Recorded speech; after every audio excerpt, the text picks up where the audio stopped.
તો અહીંયા પ્રશ્ન છે કે એક પદાર્થ પર એક્સ એક્સિસની દિશામાં F equals to alpha plus beta x square જેટલું બળ લાગે છે.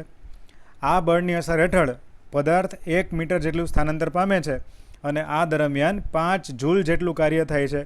જો આલ્ફા અહીંયા જે alpha plus beta x square છે એમાં આલ્ફા 1 ન્યૂટન હોય તો બીટા કેટલું થશે?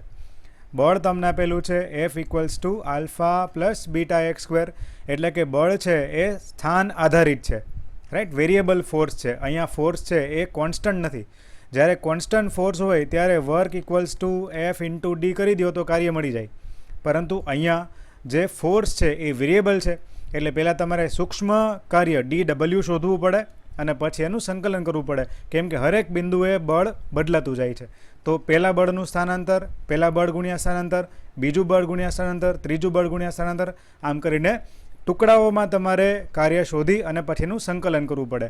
તો પહેલાં તમને સૂક્ષ્મ કાર્ય મળશે DW, એટલે કે એફ ઇન્ટુ DX જેટલું.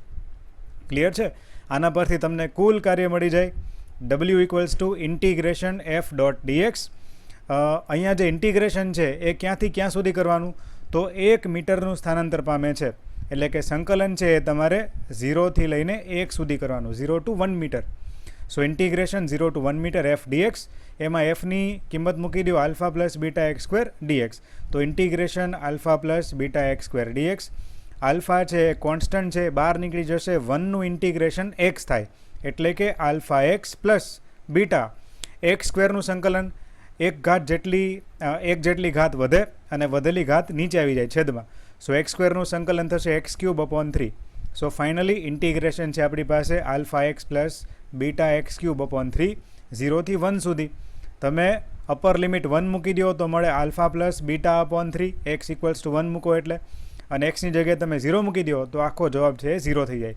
સો upper limit minus lower limit એટલે થશે આલ્ફા પ્લસ બીટા/3. આ જે કુલ કાર્ય છે એ તમને 5 જૂલ જેટલું આપેલું છે, એટલે કે કુલ કાર્ય 5 જૂલ જેટલું. Alpha plus બીટા/3 5. આલ્ફા તમને પ્રશ્નમાં 1 ન્યૂટન આપેલું છે. સો 1 પ્લસ બીટા/3 ઇક્વલ્સ ટુ 5. સોલ્યુશન કરો તો બીટા આપણને 12 જેટલું મળે છે, એટલે કે બીટા થશે 12 ન્યૂટન પર મીટર સ્ક્વેર.